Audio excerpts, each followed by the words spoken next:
আমরা পাশ করলে বলি নির্বাচন শতভাগ সুষ্ঠু, আর আমরা ক্ষমতায় না যেতে পারলে আমরা বলি যে এই নির্বাচন দুষ্ট। এটা মানে না। এবং সাথে সাথে এটাও বলি যে একদিনের জন্য শান্তিতে থাকতে দেব না সরকার। এই ইতিহাস বাংলাদেশে আছে এবং এটি আওয়ামী লীগ করেছে, অন্য কেউ করে।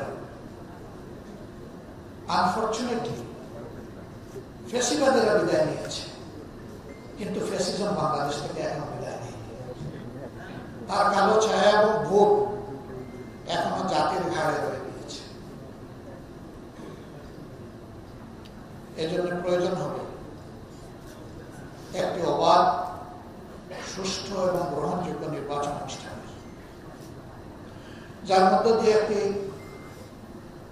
ন্যায্য সরকার গঠিত হবে, যারা জনগণের কাছে দায়বদ্ধ থাকবে। বর্তমান নির্বাচন কমিশনের কাছে আমাদের প্রত্যাশা তারা যেন তাদের চেয়ারের মর্যাদা রক্ষা করেন। আমরা কারো কাছে কোনো ফেভারিজম চাই না, কিন্তু কারো প্রতি কোনো ডিসফেভারিজম আমরা দেখতে চাই না। তারা যে জায়গাটায় বসেছেন এটা আমানতের জায়গা, সম্মানের জায়গা, বিশ্বস্ততার জায়গা এবং জাতিকে একটা ভালো নির্বাচন উপহার দেওয়া যায়। আমরা আশা করব তারা তাদের সম্মান নিজেরা রক্ষা করবেন। তারা যদি তাদের সম্মান রক্ষা করে চলেন, বাংলাদেশ জামাত ইসলামী তার সঙ্গত অবস্থান থেকে সকল প্রকার সহযোগিতা তাদেরকে দেবে।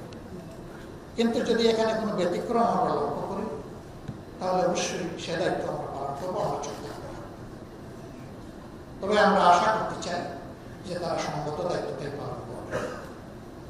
আমরা মনে করি যে প্রধান উপদেষ্টা যে টাইমলাইনটা ফ্লেক্সিবল টাইমলাইন বলেছেন, ডিসেম্বর টু জুন, ডিসেম্বর 25 থেকে জুন 26 এর ভিতরে তিনি নির্বাচন দেওয়ার পক্ষে, যে এইটা ফেব্রুয়ারির মধ্যভাগে হতে পারে, রোজার আগে আগে। কোনো কারণে যদি এই সমস্ত শর্ত পূরণ করতে গিয়ে না হয়, তাইলে কোনো অবস্থায় এপ্রিল পার না হওয়াটা ভালো হবে। কারণ মে মাস থেকে আমাদের দেশের আবহাওয়া কিন্তু ক্রমাগত খারাপের দিকে যায়। এটা নির্বাচনের জন্য উপযুক্ত কোনো সিজন হবে না। আমরা এইভাবেই আমাদের মতামতটা ব্যক্ত করেছি, কিন্তু আমরা বেঁধে দেওয়ার অধিকার রাখি না। আমরা যদি নির্দিষ্ট করে বলে দেই, তাহলে তো এটা সিদ্ধান্তের পর্যায়ে চলে যায়। সিদ্ধান্ত নেবে সরকার, আমরা তো সিদ্ধান্ত নেব না।